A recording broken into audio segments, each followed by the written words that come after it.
سورہ بقرہ میں 3 رکوعوں پر مشتمل اللہ رب العزت نے خرچ کرنے کے اصول بتائے۔ پورے قرآن مجید میں کئی مقامات پر خرچ کرنے کی ترغیب دی کہ میرا دیا ہوا مال میری راہ میں خرچ کرو۔ یہ خرچ کرنے سے اللہ رب العزت بندے کی تہذیب نفس چاہتا ہے۔ تہذیب نفس مطلب کہ بندے کی اصلاح ہو جائے، اس کا من ستھرا ہو، اس کا باطن صاف ہو، اس کا رویہ دوسروں کے ساتھ اچھا ہو، اس کا اٹھنا بیٹھنا بہتر ہو جائے، اس کے بول چال، اس کے انداز، یہ ہوتا ہے تہذیب نفس، اپنی اصلاح کرنا۔ تو اللہ رب العزت نے خرچ کرنے کی ترغیب دی کہ اللہ بندے کی تہذیب نفس چاہتا ہے، اور خرچ کرنے کو جہاں پر بیان فرمایا اس کے بعد سود کا ذکر کیا۔ سود سے پہلے خرچ کرنے کی ترغیب دی، اس لیے کہ سود کی نوبت اس وقت آتی ہے کہ جب کوئی شخص مجبور ہو، جب کوئی شخص حاجت مند ہو، تو اس وقت سود کی پھر نوبت آ جاتی ہے کہ آدمی مجبور ہو جاتا ہے جب اسے کہیں سے کوئی پیسہ نہ مل رہا ہو، اب وہ بینک کی طرف جاتا ہے یا ایسے لوگوں کی طرف، ایسی کمپنیوں کی طرف جو انسان کو سود پر قرض دیتی ہیں۔ تو جب راہ خدا میں مال خرچ کیا جائے گا اور ہر حقدار تک جو اس کا حق ہے وہ پہنچتا رہے گا، تو اسے یہ سود لینے کی اس کے اوپر نوبت نہیں آئے گی۔ تو اس لیے اللہ رب العزت نے پہلے خرچ کرنے کو بیان فرمایا، پھر اس کے بعد سودی نظام کو، سود کھانے والے کو اور اس کے انجام کو بیان فرمایا۔ ابتدا اللہ رب العزت نے یہاں سے کی خرچ کرنے کی، مثل الذین ينفقون اموالهم فی سبیل اللہ کمثل حبۃ انبتت 7 سنابل فی کل سنبلۃ 100 حبۃ واللہ یضاعف لمن یشاء واللہ واسع علیم۔ فرمایا کہ خرچ کرنے والے کی مثال اس طرح ہے کہ جس طرح اس نے زمین میں ایک دانہ بویا اور اس ایک دانے سے 7 سٹے 7 بالیاں نکل آئیں۔ اس دانے نے 7 سٹے نکالے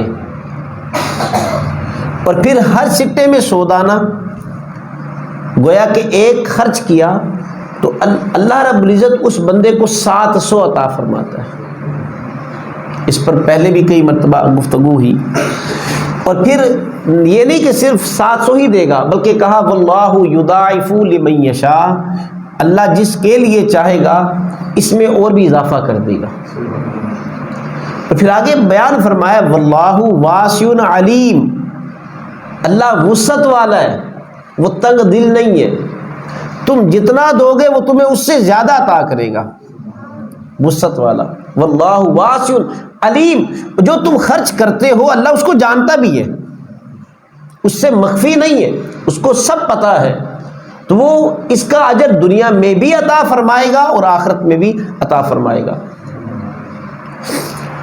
جب یہ آیات نازل ہوئیں خرچ کرنے کی، اب صحابہ انہوں نے عملی طور پر اس چیز کو اپنے اوپر نافذ کیا، ہماری طرح صرف کہنے کی حد تک نہیں، صرف ترغیب دینے کی حد تک نہیں، بلکہ عملی طور پر خرچ کرنے کو اپنے اوپر نافذ کیا، اور پھر جب جہاں جس چیز کی ضرورت پیش آئی آگے بڑھ کر اپنے آپ کو پیش کیا۔ صرف یہ نہیں کہ آگے بڑھ کر اپنے آپ کو پیش کیا، اپنی طاقت سے زیادہ انہوں نے پیش کیا اپنے آپ کو۔ اتنی وسعت نہیں ہوتی تھی لیکن اپنی طاقت سے بڑھ کر کام کیا کرتے تھے۔ اللہ رب العزت نے صحابہ کے اس عمل کو سراہتے ہوئے، صحابہ کو داد دیتے ہوئے ان کا ذکر قرآن مجید میں کیا، وَيُؤْثِرُونَ عَلَىٰ أَنفُسِهِمْ وَلَوْ كَانَ بِهِمْ خَصَاصَةٌ، خود تنگی میں کیوں نہ ہوں دوسروں کو اپنے اوپر ترجیح دیتے ہیں، خود بھوکے کیوں نہ ہوں اپنی بھوک کو ایک جانب رکھ دیں گے لیکن دوسرے کی بھوک کا احساس کرتے ہوئے اس کو دیں گے۔ تو صحابہ نے اس طرح ان چیزوں کو اپنے اوپر ڈھال لیا اور اپنایا، طاقت سے بڑھ کر انہوں نے راہ خدا میں مال خرچ کیا کہ حضور صلی اللہ علیہ وسلم کے تربیت یافتہ تھے۔ پھر آگے اللہ رب العزت نے ارشاد فرمایا، یہ دوسرا اصول خرچ کرنے کا، پہلا یہ کہ تم خرچ کرو گے اللہ تمہیں اور زیادہ دے گا۔ کہیں پر فرمایا کہ 10 دوں گا، کہیں پر فرمایا 1 دو گے 70 دوں گا، کہیں پر فرمایا کہ 1 دو گے 700 دوں گا، کہیں پر فرمایا کہ اس سے بھی زیادہ دوں گا۔ یہ بندے کے اخلاص پر مبنی ہوگا، جتنا اخلاص ہوگا اللہ اسی کے مطابق اجر عطا فرمائے گا۔ یہ پہلی ترغیب دی۔ اب دوسری بات جو ارشاد فرمائی خرچ کرنے کی، کہا الذین ینفقون اموالہم فی سبیل اللہ، وہ لوگ جو اللہ کے راستے میں مال خرچ کرتے ہیں، ثم لا یتبعون ما انفقوا، اور پھر جس پر خرچ کیا اس کا پیچھا نہیں کرتے، احسان نہیں جتلاتے، اسے بار بار یاد دہانی نہیں کرواتے، بلکہ مال خرچ کر کے بھول گئے تو کہا کہ الذین ینفقون اموالہم فی سبیل اللہ ثم لا یتبعون ما انفقوا منا ولا اذى لهم، اور وہ احسان بھی نہیں جتلاتے، انہیں تکلیف بھی نہیں دیتے۔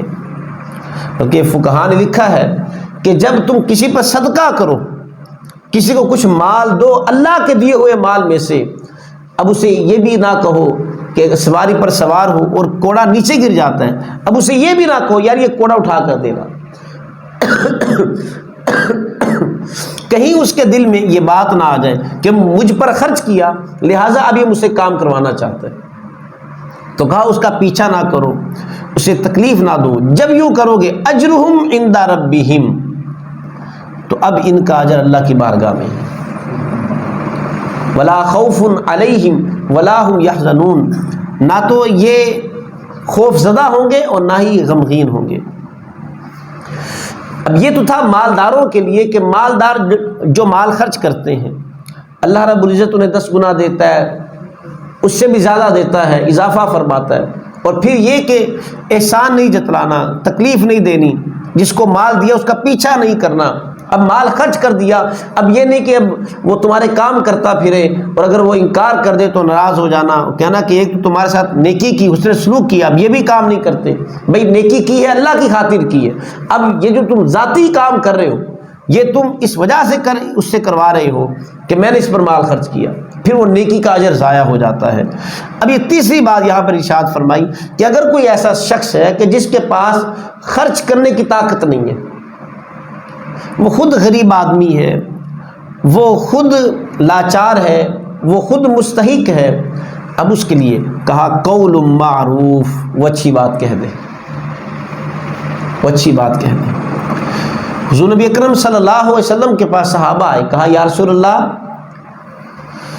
ہمارے پاس مال خرچ کرنے کے لیے کچھ نہیں ہے، تو پھر ہمارے لیے کیا حکم ہے؟ تو حضور نے فرمایا کہ اپنے بھائی سے مسکرا کر مل لیا کرو، یہ تمہاری طرف سے صدقہ ہے۔ فرمایا کہ جس کے ڈول میں پانی ہے اپنے ڈول سے پانی نکال کر کچھ پانی اپنے بھائی کے ڈول میں ڈال دے، یہ اس کی طرف سے صدقہ ہے۔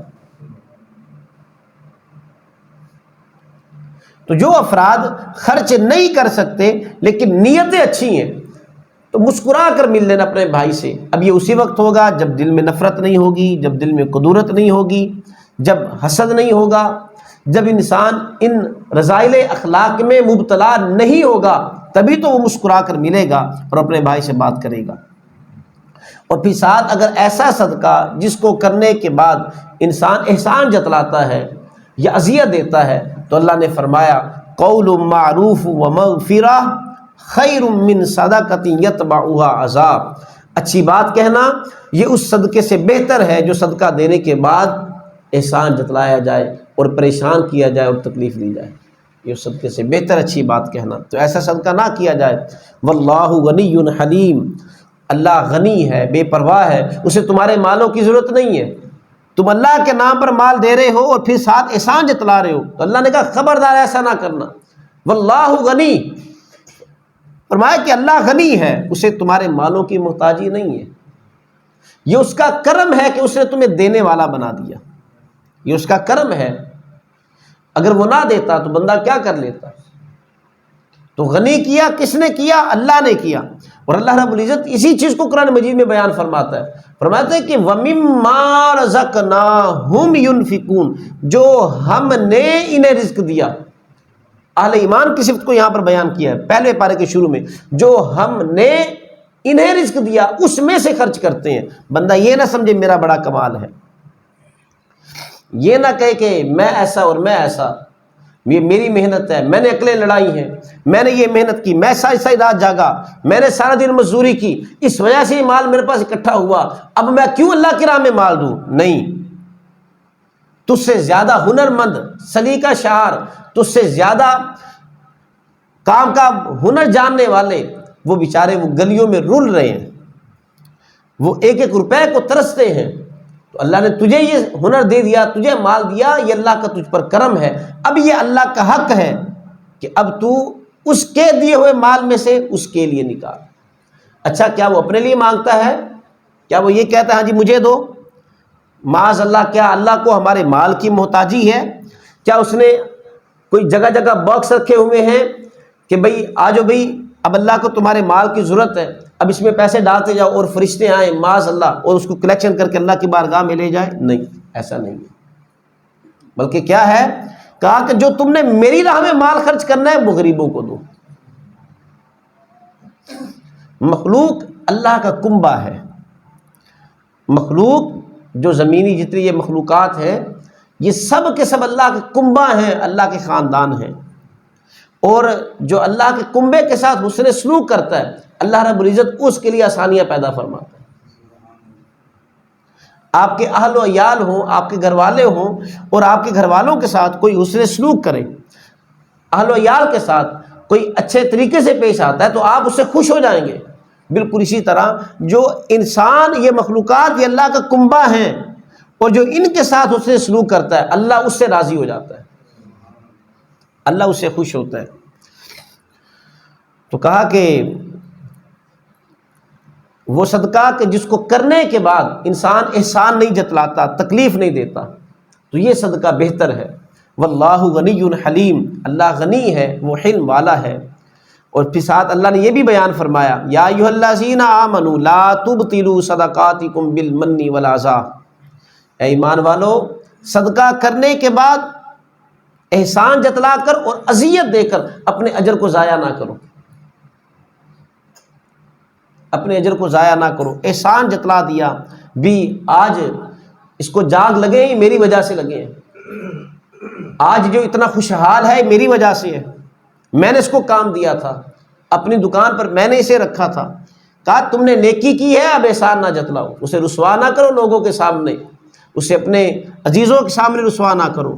کہا کہ لا تبطلوا صدقاتکم بالمن والعذا، احسان اور اذیت دے کر صدقوں کو ضائع نہ کرو.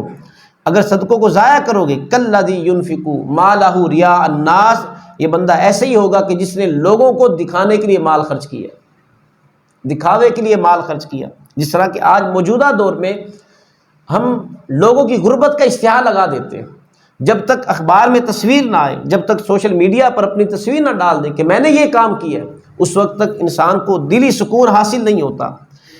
غریب کی غربت کا ہم اشتہار لگا دیتے ہیں، اس کی غربت کا مذاق اڑاتے ہیں.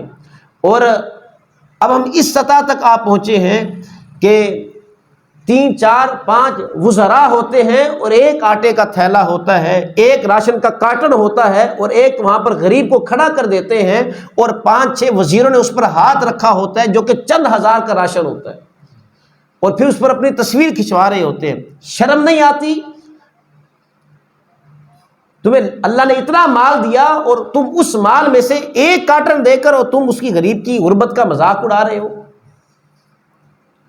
اور پھر اب تو حال ہمارا یہ ہو چکا ہے کہ وقت کا وزیر اعظم ہے اور وہ ایک آٹے کا تھیلا دیتے ہوئے وہ اپنی تصویر کھنچوا رہا ہے اور وہ لوگوں کو بتاتا پھر رہا ہے کہ ہم یہ کام کر رہے ہیں.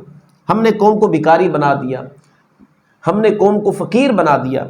اگر آئین کو پڑھا جائے یہ کام کونسلر کا ہے، وزیر اعظم کا کام نہیں ہے یہ راشن تقسیم کرنا.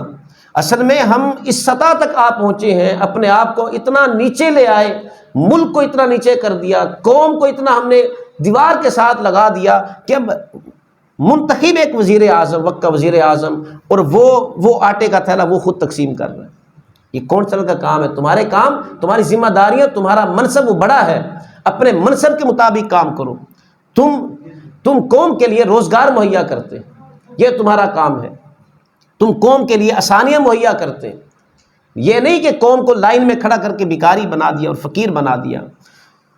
تو لوگوں کو دکھانے کے لیے، اشتہار لگانے کے لیے جس نے مال خرچ کیا تو کہا کہ اس نے اپنے مال کو ضائع کر دیا۔ اس کی مثال ایسے ہے، اللہ نے اس کی مثال بھی بیان فرمائی، اس کی مثال ایسے ہے، فَمَثَلُهُ كَمَثَلِ صَفْوَانَ عَلَيْهِ تُرَابٌ، کہا کہ جیسے ایک پتھریلی چٹان ہے، جس طرح یہ ماربل لگا ہوا ہے، نیچے سخت ہے، پتھر ہے، اور اس کے اوپر کچھ مٹی جمع ہو گئی، اور اس مٹی پر کوئی دانہ گرا اور اس سے سبزہ اگایا، اور آدمی نے یہ گمان کیا کہ بس یہاں پر زمین ہے اور اس زمین نے سبزہ اگا دیا ہے، اور وہ مٹی ہے، وہ یہ گمان کرتا رہا کہ یہ تو زمین ہے اور اس سے سبزہ اگایا، لیکن اچانک تیز بارش برسی، جب وہ بارش اس مٹی پر پڑی، اس نے مٹی کو صاف کر دیا، نیچے سے پتھریلی اور سخت زمین نکل آئی، تو آخر میں دیکھا یہاں پر تو کچھ بھی نہیں تھا۔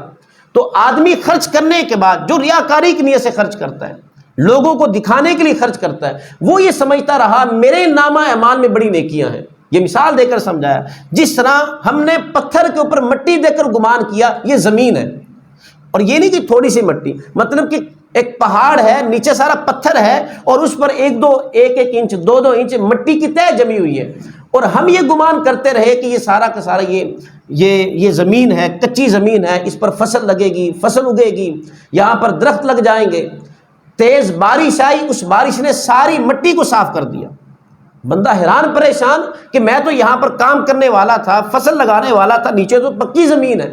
تو یہ ریاکار کی مثال ہے، وہ یہ سمجھتا رہا ہوگا خرچ کرنے کے بعد کہ میرے نامہ اعمال میں بڑی نیکیاں ہیں، میرے نامہ اعمال میں اتنا کچھ ہے، میں نے اتنا مال خرچ کیا، یہاں پر اتنا راشن تقسیم کیا، یہ کیا وہ کیا، لیکن چونکہ نیت میں فطور تھا، دکھلاوے کی نیت سے کرتا رہا، تو کہا قیامت کے دن جب اللہ کی بارگاہ میں پیش ہوگا، اس کے گمان میں ہوگا میرے نامہ اعمال میں وہ نیکیاں ہیں، لیکن اس کے سامنے اس کا کھاتا رکھا جائے گا، وہ بالکل صاف ہوگا۔ یہ ہے ریاکاری کی نیت سے خرچ کرنے والے کی مثال۔ یہ شیطان یہ دل میں کہیں نہ کہیں کسی کونے میں یہ بات ڈال دیتا ہے کہ تو بڑا سخی ہے، تو بڑا غنی ہے، کہیں نہ کہیں پر یہ بات یہ نیت میں فطور پیدا کر دیتا ہے اور انسان کو پکڑوا دیتا ہے۔ تو اس لیے اگر ذرا سا بھی شائبہ آ جائے کہ دل میں لوگ میری تعریف کریں، میں مسجد میں نے اتنا مال لگایا، اب میں آؤں مجھے لوگ پروٹوکول دیں، اب جب نیت میں یہ بات آ گئی کہ مجھے پروٹوکول دیا جائے، میں نے فلاں کی یہ شادی کروائی، یتیم بچی کی شادی کروائی، یتیم بچے کی شادی کروائی، اب جب میں ان کے پاس جاؤں میرے احترام کے لیے وہ فوراً دروازے تک آ جائیں، استقبال کریں اور احترام کے ساتھ مجھے اندر لے کر جائیں، یہ خواہش دل میں پیدا ہو گئی تو وہ اسی وقت توبہ کرے، یہ خواہش پیدا ہی نہ ہونے دے اپنے اندر۔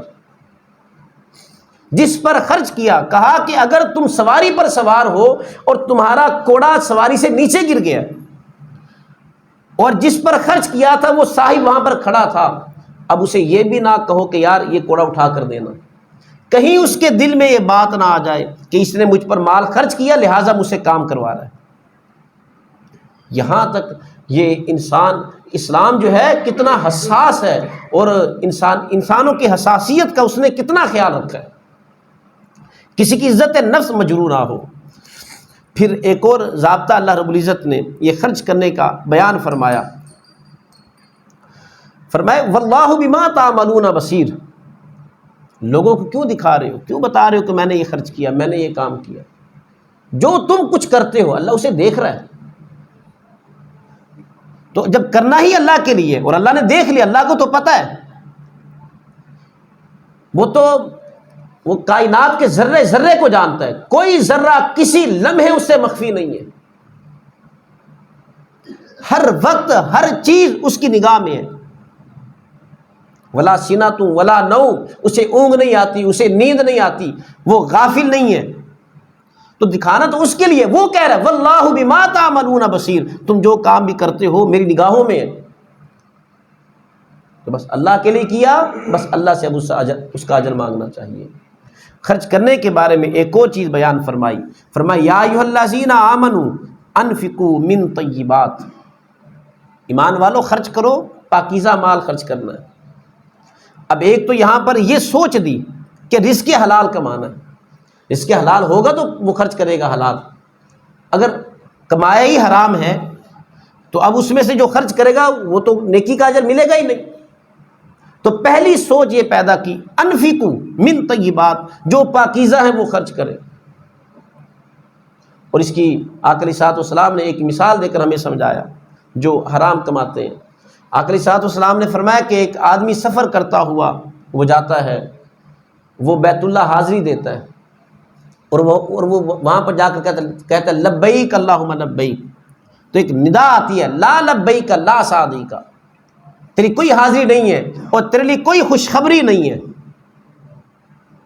کیوں؟ مطعمہ حرام ملبسہ حرام ومشربہ حرام، جو اس نے لباس پہنا حرام کا پہنا، جو اس نے پانی پیا حرام کا پیا، جو اس نے کھانا کھایا حرام کا کھایا، بیت اللہ بھی چلا جائے تو وہاں پر بھی اس کی پھر دعا قبول نہیں ہے۔ تو رزق حلال کی ترغیب دی گئی، یا ایھا الذین آمنوا انفقوا، خرچ کرو من الطیبات، پاکیزہ خرچ کرو، ما کسبتم، جو تم نے محنت سے کمایا اس میں سے خرچ کرنا ہے۔ اب ایک سوچ پیدا کر دی، اگر نیت ہے کہ راہ خدا میں مال خرچ کرنا ہے، اب حرام نہیں کمانا، اب کسی کو نہ سود دینا ہے نہ سود لینا ہے، اب رشوت دینی بھی نہیں رشوت لینی بھی نہیں، اب حرام ذرائع سے مال کو ہم نے حاصل نہیں کرنا، پاکیزہ مال، اس کو پاک رکھو۔ انفقوا من طیبات ما کسبتم، اس میں سے خرچ کرو۔ ومما اخرجنا لکم من الارض، اب یہاں پر زمین کی زکوٰۃ کی بات ہو رہی ہے، اور کہا ومما اخرجنا لکم من الارض، جو ہم نے تمہارے لیے زمین سے نکالا۔ لفظ اللہ یہ بھی کہہ سکتا تھا جو زمین نکالے، کہا نہیں جو ہم نے تمہارے لیے زمین سے نکالا۔ دانہ ڈال دیتے نہ اگتا، کیا کر لیتے؟ اس بے جان دانے میں جان کس نے ڈالی؟ اللہ نے ڈالی۔ تو کہا وَمِمَّا أَخْرَجْنَا لَكُم مِّنَ الْأَرْضِ، جو ہم نے تمہارے لیے زمین سے نکالا اس پاکیزہ مال میں سے خرچ کرو۔ عشر کی بات ہے یہاں پر۔ اب ہم ایسے لوگ ہیں عشر نہیں نکالتے فصلوں کا، اور عشر کے احکام یہ ہے ہر فصل کا عشر ہے، وہ تھوڑی ہو یا زیادہ ہو، سال کے بعد نہیں، زکوٰۃ کی طرح نہیں، زکوٰۃ ہے سال کے بعد، اس پر صاحب نصاب ہونا بھی شرط ہے، یہاں پر صاحب نصاب ہونا بھی شرط نہیں ہے، یہاں پر سال کا گزرنا بھی شرط نہیں ہے، یہاں پر ہر فصل پر عشر نکالا جائے گا، 20واں حصہ اگر پیسوں کے ساتھ پانی دیتا ہے، اور اگر بارش نے اس کی فصل کو سیراب کر دیا، اب 10واں حصہ،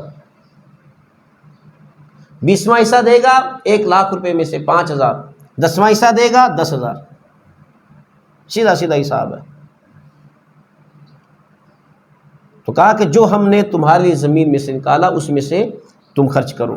وَلَا تَيَمَّمُوا الْخَبِيثَ مِنْهُ تُنْفِقُونَ وَلَسْتُمْ بِآخِذِيهِ إِلَّا أَن تُغْمِضُوا فِيهِ، کہا کہ ردی چیز کا ارادہ نہ کرنا اللہ کی راہ میں دینے کا، جس چیز کو تم اپنے لیے پسند نہیں کرتے وہ چیز میری راہ میں دینے کا ارادہ بھی نہ کرنا، دینا دور کی بات، تیمموا ارادہ بھی نہیں کرنا۔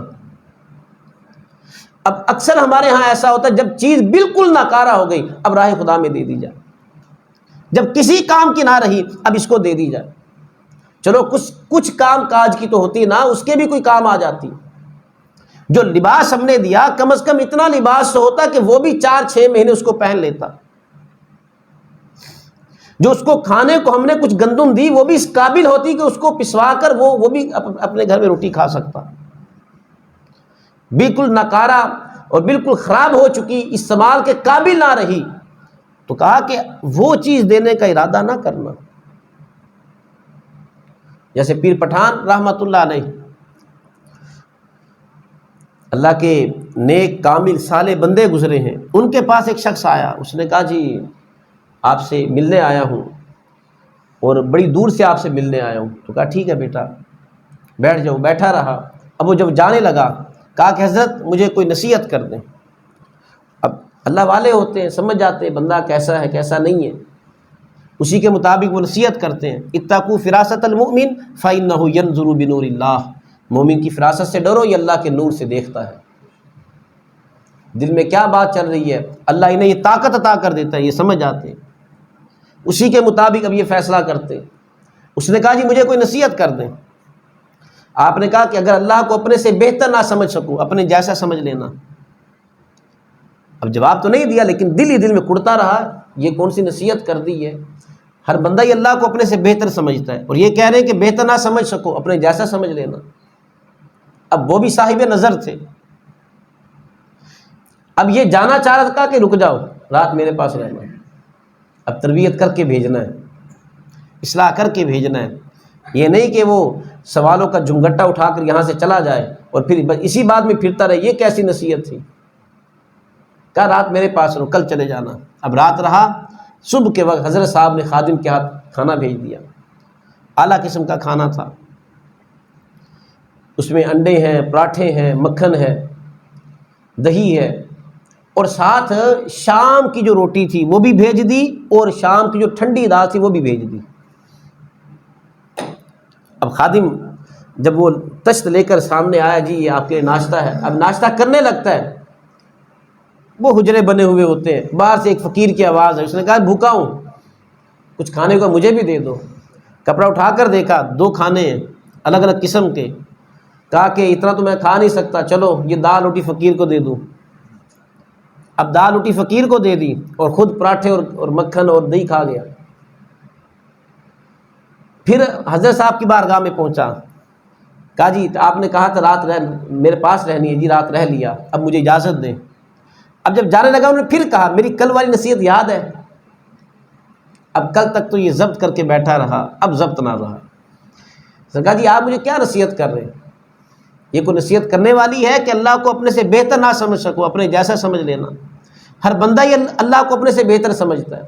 جب اس نے یہ بات کی نا، ذرا ٹون تھوڑی سی اس کی چینج بھی ہوئی، تبدیل بھی ہوئی، ذرا لہجے میں کرختی آ گئی، تو اب پیر پٹھان رحمۃ اللہ علیہ آپ بھی جلال میں آ گئے۔ آپ نے کہا ظالم تو یہ کہتا ہے کہ ہر بندہ اللہ کو اپنے سے بہتر سمجھتا ہے، تو نے کب اللہ کو اپنے سے بہتر سمجھا؟ تو نے تو اپنے جیسا بھی نہیں سمجھا۔ صبح تیرے پاس اللہ کے نام پر ایک فقیر نے روٹی مانگی تھی، اور تو نے اسے اللہ کے نام پر وہ باسی روٹی دی تھی، شام کی روٹی دی تھی۔ اگر تو نے اللہ کو اپنے جیسا سمجھا ہوتا، جو تو نے پراٹھے کھائے، جو تو نے مکھن کھایا، جو تو نے دہی کھائی، آدھا اپنے پاس رکھتا، آدھا فقیر کو دیتا۔ اپنے جیسا بھی نہیں سمجھا، اپنے سے بہتر کیا سمجھنا، تو نے تو اپنے سے بھی نیچا سمجھا۔ تو اسی چیز کو اللہ رب العزت یہاں پر بیان فرما رہا ہے، وَلَا تَيَمَّمُوا الْخَبِيثَ مِنْهُ تُنْفِقُونَ، ردی چیز، بیکار چیز دینے کا اللہ کی راہ میں ارادہ بھی نہ کرنا۔ اور پھر ساتھ یہ کہا کہ وَلَسْتُمْ بِآخِذِيهِ إِلَّا أَن تُغْمِضُوا فِيهِ، اگر تمہیں وہی ردی چیز تمہیں کوئی دے، تم کیا اسے لوگو؟ تم کیا اسے قبول کرو گے؟ وَلَسْتُمْ بِآخِذِيهِ، تم کبھی بھی نہیں لوگے۔ إِلَّا أَن تُغْمِضُوا فِيهِ، ہاں تمہیں پتہ نہ چلے، تم وہ اس کا عیب تمہیں نظر نہ آیا تب تو تم نے وہ رکھ لیا، اگر تمہیں پتہ چل جائے کہ یہ چیز عیب دار ہے کبھی لوگے؟ وَلَسْتُمْ بِآخِذِيهِ، خود ہی فرمائے تم کبھی بھی نہیں لوگے۔ تو جب تم خود اپنے لیے وہ چیز پسند نہیں کرتے تو دوسرے کے لیے کیوں پسند کرتے ہو؟ اسی مضمون کو چوتھے پارے کے شروع میں بھی بیان فرمایا، لَن تَنَالُوا الْبِرَّ حَتَّى تُنْفِقُوا مِمَّا تُحِبُّونَ، کہا تم اس وقت تک نیکی کی حلاوت کو نہیں پا سکتے، وہ چیز جو تم اپنے لیے پسند کرتے ہو اسی میں سے راہ خدا میں خرچ نہ کر دو۔ ہاں سارا نہ خرچ کرو، مما تحبون، اب یہ من تبعیضیہ ہے کہ سارا نہ خرچ کرو، بعض خرچ کر دو، کچھ خرچ کر دو لیکن کرو اچھا خرچ۔ اور پھر جب انسان خرچ کرنے لگتا ہے راہ خدا میں، ریاکاری بھی نہیں ہے، رزق حلال بھی ہے اور اللہ کی راہ میں دینے کی نیت بھی ہے، لیکن اب ایک اور چیز حملہ کرتی ہے، وہ ہے شیطان۔ اب وہ وسوسے ڈالتا ہے، اب اس کو اس کی ضروریات کو یاد کرواتا ہے کہ ابھی تو نے یہ کام بھی کرنا ہے، بچوں کی فیسیں دینی ہے، عید آ رہی ہے، اپنے لیے بچوں کے لیے چیزیں خریدنی ہے، کپڑے خریدنے ہیں، ابھی اس چیز کی ضرورت ہے، ابھی یہ کام شروع کرنا ہے۔ اب یہ شیطان وسوسے ڈالتا ہے۔ اب اس مضمون کو اللہ نے بیان فرمایا، الشیطان یعدکم الفقر ویامرکم بالفحشاء، شیطان تمہیں فقر یاد کروائے گا جب تم راہ خدا میں دینے لگو گے، تمہارے فقر کو سامنے رکھ دے گا، تو اس کی باتوں میں نہ آ جانا کہ اب وہ فقر کا اس کے کئی طریقے ہیں۔ ذہن میں یہ بات ڈال دینا اگر اس کو میں نے دے دیا یہ بھی میری طرح کا لباس پہن لے گا، میرے برابر ہو جائے گا، یہ بات ڈال دیتا ہے۔ جس طرح کا میں کھاتا ہوں یہ بھی کھانے لگ جائے گا، اگر یہ ہنر میں نے اسے سکھا دیا میرے مقابلے میں آ جائے گا۔ اب یہ شیطان فقر پیدا کرتا ہے۔ اب عمومی رویہ دیکھ لیں، ایسا ہی نہیں ہے دکاندار ہنر نہیں سکھائے گا بچے کو کہ کل کو یہ میرے برابر نہ آ جائے، درزیہ ہنر نہیں سکھائے گا، مکینک ہے وہ جب تک 10 سال اس بچے کو اپنے پاس رول نہ دے اسے وہ ہنر نہیں دے گا۔ کیوں نہیں دے رہا؟ میرے برابر کا نہ ہو جائے، میرے برابر دکان نہ کھول لے۔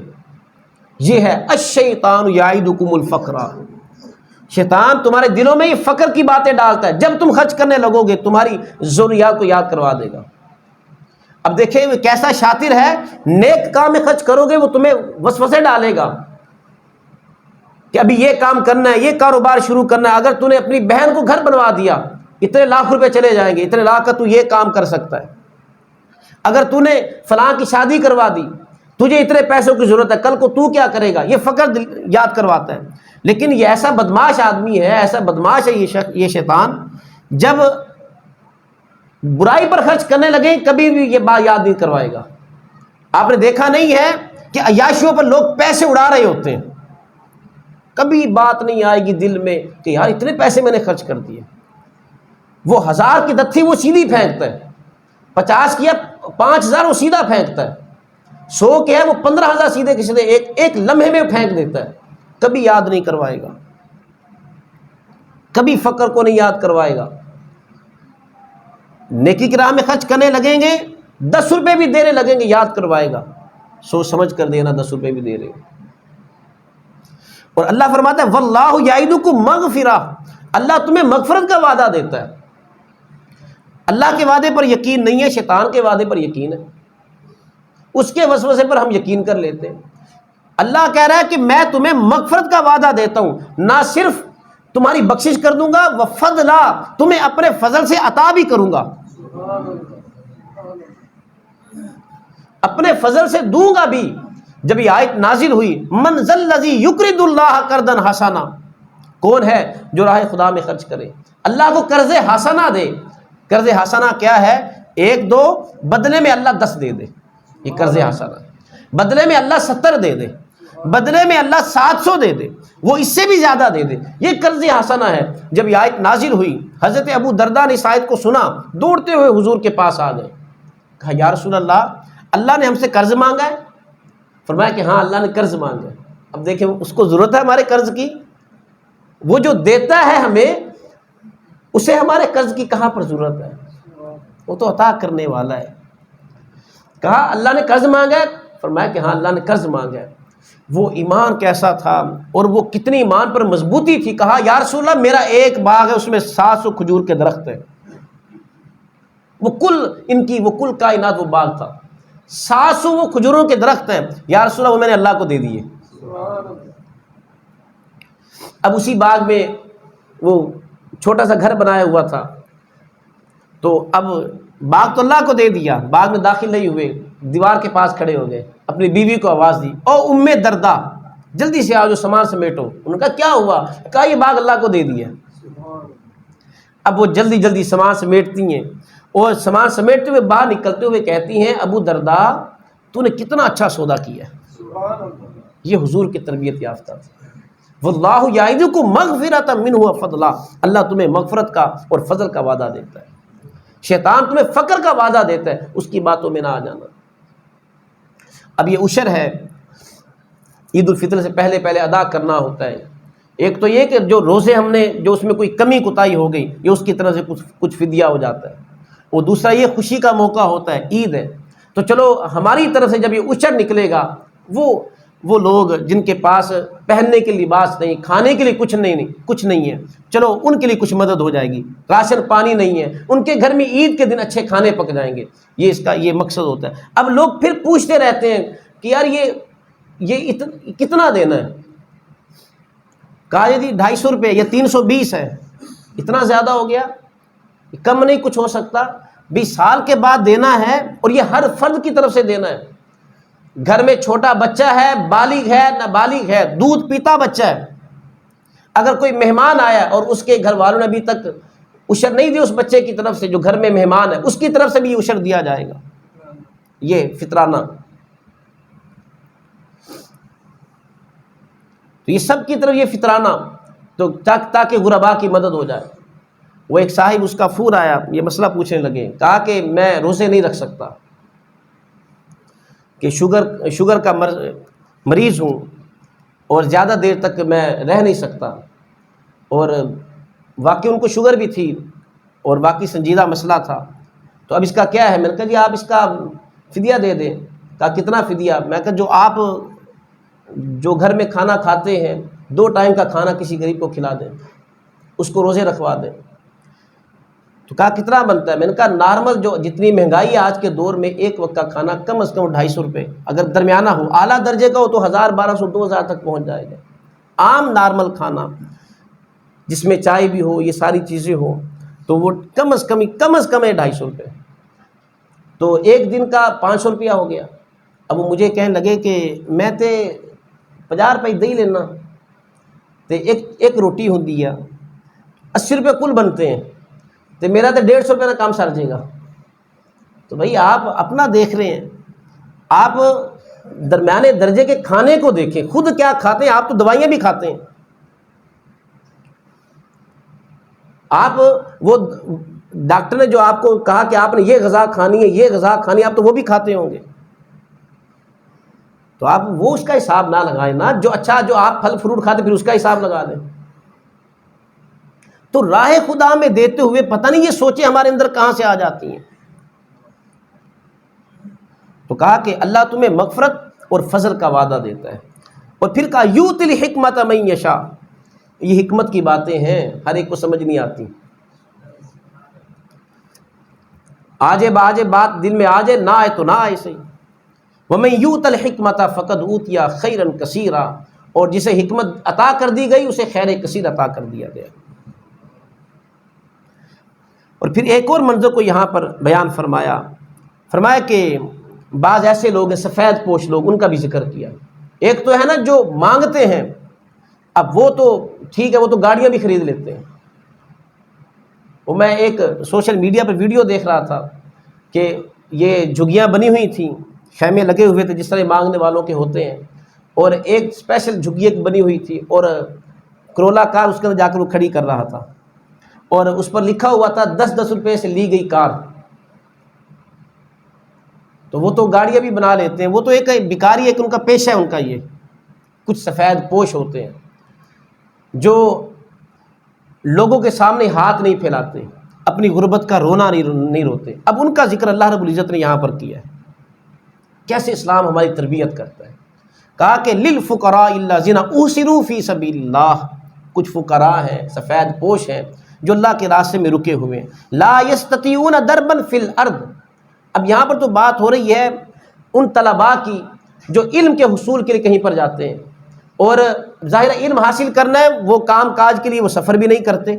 یہاں پر اصحاب صفہ کی بات ہو رہی ہے، تو اب وہ کسی کے آگے ہاتھ بھی نہیں پھیلاتے، دست دراز نہیں ہوتے، مانگتے نہیں ہیں، بھوکے رہ لیں گے، برداشت کر لیں گے، لیکن کسی کے آگے ہاتھ نہیں پھیلائیں گے۔ کوئی خود دے گیا تو کھا لیا، نہیں تو نہ صحیح۔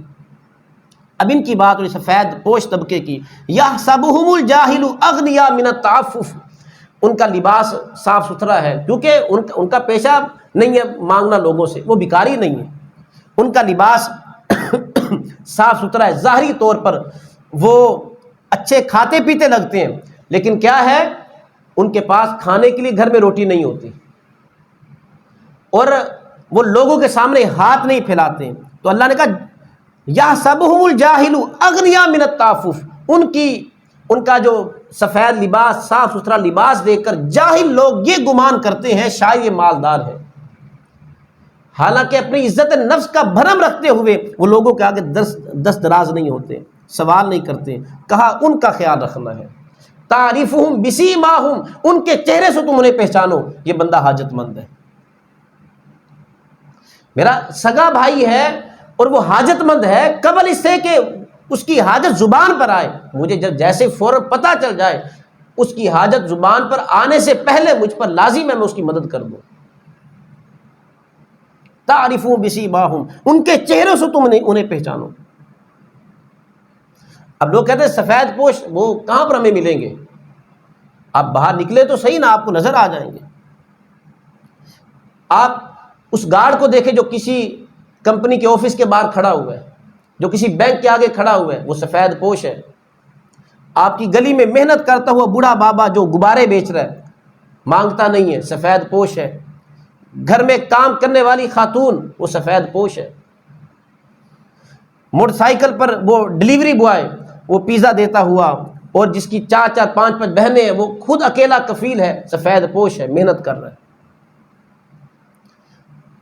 غریب مالی جو چند ہزار کے عوض کسی باغ میں کام کر رہا ہے وہ سفید پوش ہے. چند ہزار کے عوض، چند 100 کے عوض جو مسجد کا خادم ہے یا مسجد کا امام ہے وہ سفید پوش ہے. ڈھونڈنے نکلے بڑے سفید پوش نظر آئیں گے. تو اللہ نے ان سفید پوشوں کا یہاں پر ذکر کیا. تعریفہم بسیماہم، وہ تمہارے سامنے اظہار نہیں کریں گے، ہاں ان کے چہروں سے پہچان لیا کرو. جناب ابو ہریرہ رضی اللہ تعالیٰ عنہ، ایک دن شدید بھوک لگی تھی. اصحاب صفہ کی یہاں پر بات ہوئی ہے، للفقراء الذین احصروا فی سبیل اللہ، ان کی بات ہوئی. جناب ابو ہریرہ رضی اللہ تعالیٰ عنہ، ایک دن شدید بھوک لگی ہوئی ہے، لیکن کسی کے آگے دست دراز نہیں کیا، سوال نہیں کیا. مسجد نبوی کے دروازے پر کھڑے ہو گئے، ویسے ہی کھڑے ہو گئے. کوئی گزرے گا وہ چہرہ دیکھ کر پہچان لے گا. تعریفہم بسیماہم. جناب ابو بکر صدیق آئے. اب انہوں نے ان سے کوئی آیت پوچھ لی، اور مقصود یہ تھا کہ یہ میری طرف توجہ کریں گے، سمجھ جائیں گے، لیکن وہ اپنی سوچوں میں تھے. انہوں نے جو آیت پوچھی انہوں نے اس کا مطلب سمجھایا، آگے چلے گئے. عمر فاروق آ گئے. جناب ابو ہریرہ نے ان سے بھی مسئلہ پوچھ لیا، اور نیت میں تھا میری طرف دیکھیں گے اور سمجھ جائیں گے، لیکن وہ بھی اپنی سوچوں میں مصروف، اور انہوں نے جو مسئلہ پوچھا وہ مسئلہ بتائے، وہ بھی آگے چلے گئے، غور نہ کیا. اب تیسرے نمبر پر کریم آقا صلی اللہ علیہ وسلم تشریف لے آئے. حضرت ابو ہریرہ نے آقا علیہ الصلوۃ والسلام سے بھی کوئی مسئلہ پوچھا. حضور نے ان کی طرف دیکھا، مسکرا پڑے. تعریفون بسیماہم، ان کے چہروں سے پہچان لے. حضور مسکرا پڑے. کہا ابو ہریرہ بھوک لگی ہے؟ جی یا رسول اللہ بھوک لگی ہے. مسئلہ بھی یہی تھا، مسئلہ بھی بھوک کا تھا. جی بھوک لگی ہے. فرمایا کہ آ جاؤ. گھر پتہ کروایا تو پتہ چلا کہ ایک دودھ کا پیالہ ہے. فرمایا کہ جاؤ لے آؤ. ابو ہریرہ وہ لے آئے. اب حضور نے فرمایا کہ باقیوں کو بھی بلا لو. ایک پیالہ تھا، اور ابو ہریرہ وہ دودھ کو دیکھا تو جان میں جان آئی کہ چلو کچھ گزارا ہوگا، لیکن حضور نے فرمایا سب کو بلا لاؤ. حضور کو سب کا خیال ہے، ایک کا نہیں، حضور کو پوری امت کا خیال ہے. حضرت ابو ہریرہ رضی اللہ تعالیٰ عنہ، اب حکم تھا حضور کا، اصحاب صفہ کو بلا لائے. اب اصحاب صفہ سب آگے. حضرت ابو ہریرہ سے کہا چلے جی پلائیں سب کو. اب ابو ہریرہ رضی اللہ تعالیٰ عنہ سب کو دودھ پلانے لگے. کہا کہ میری نگاہ دودھ کے پیالے پر تھی، ایک نے پیا، جب اس سے واپس لیا تو دیکھا دودھ ویسے کا ویسا ہی تھا. سب کو پلایا، سب نے پیا، وہ دودھ کم نہیں ہوا. یہ حضور کا معجزہ ہے. اور اسے یہ بات بھی پتہ چلی کہ راہ خدا میں خرچ کریں گے اللہ اس میں برکت ڈال دے گا، مال پاکیزہ ہو جائے گا. یہ تو دل کو سمجھانے کی بات ہے. دل سمجھ جائے تو سمجھ جائے. وہ کہانی اللہ نے یؤتی الحکمۃ من یشاء ومن یؤت الحکمۃ فقد اوتی خیرا کثیرا. یہ حکمت کی باتیں ہیں، ہر ایک کی سمجھ میں نہیں آئیں گی. اب جناب ابو ہریرہ نے بھی اب خود دودھ پیا. حضور نے فرمایا کہ اور پیو. انہوں نے اور پیا. فرمایا اور پیو، یہاں تک کہتے ہیں وہ گلے تک دودھ آ گیا. کہا یا رسول اللہ گنجائش نہیں ہے. اب اس کے بعد حضور صلی اللہ علیہ وسلم نے اسی پیالے سے جو 70 صحابہ کا 70 اصحاب صفہ کا جوٹھا تھا، اب کریم آقا صلی اللہ علیہ وسلم اس جوٹھے کو پی رہے۔ مومن کے جوٹھے میں شفا ہے۔ یہاں پر یہ جہاں پر اصحاب صفہ کو دودھ پلایا وہاں پر یہ انداز تعلیم بھی تھا۔ تو جو راہ خدا میں خرچ کریں گے اللہ اس میں برکت ڈال دے گا۔ دل کو سمجھانے کی بات ہے، وگرنہ اگر ہم غور کریں کئی ایسی چیزیں جن کے ہم پیسے دیتے ہیں لیکن وہ ہمارے کسی کام کی نہیں ہوتی۔ آپ پھل لینے چلے جائیں، آپ تربوز لے آئیں، وہ کتنا موٹا چھلکا ہوتا ہے، وہ آدھا وزن جو اندر سے گودا نکلا اس کا ہے، آدھا وزن چھلکوں کا ہے، بعض وہ چھلکوں کا وزن بڑھ جاتا ہے۔ پیسے دے کر آئے نا لیکن کوڑے پر پھینک رہے۔ کوئی بھی پھل لے آئیں، کیلا لے آئیں، کتنے چھلکے ہوتے ہیں، بادام لے آئیں، مونگ پھلی لے آئیں، کتنے چھلکے جو پھینکتے ہیں، پیسے نہیں دیے اس کے، یہاں سے بھی تو نکلتا ہے نا۔ 12 کلو گوشت لیں، 2 کلو اس میں سے وہ صفائی نکل جاتی ہے، اب وہ 2 کلو کے پیسے نہیں دیے کیا آپ نے؟ وہ بھی دیے۔ تو جب اتنی ساری چیزیں پیسے دے کر ہماری نکلتی ہیں اور اس کا ہمیں کوئی احساس نہیں ہوتا، وہ وہاں پر کوئی بات نہیں آتی کہ اتنے پیسے میرے ضائع ہو گئے، چھلکوں پر اتنے پیسے ضائع کر دیے، کوئی خیال نہیں ہے۔ تو جہاں پر اتنا کچھ خرچ کر دیتے ہیں اللہ کی راہ میں خرچ کر کے دیکھیں اللہ کتنی برکتیں عطا فرماتا ہے۔ تو یہ ماہ رمضان ہے، اپنے دائیں بائیں آگے پیچھے دیکھیں، اسے تہذیب نفس ہوتی ہے کہ آپ نے اپنے رویے کو کتنا بہتر کیا، آپ دینا شروع کر دیں، لہجے میں شائستگی آ جائے گی، اطمینان نصیب ہو جائے گا، اور انسان کے بہت سارے بوجھ ہلکے ہونا شروع ہو جائیں گے، ہلکا پھلکا ہو جائے گا۔ ماہ رمضان ہے، عید ہے، ماں باپ کو تحفہ دیں، بہن بھائیوں کو تحفہ دیں، لازمی نہیں کہ بہت زیادہ رقم ہو، تھوڑی بھی وہ چل جائے گی،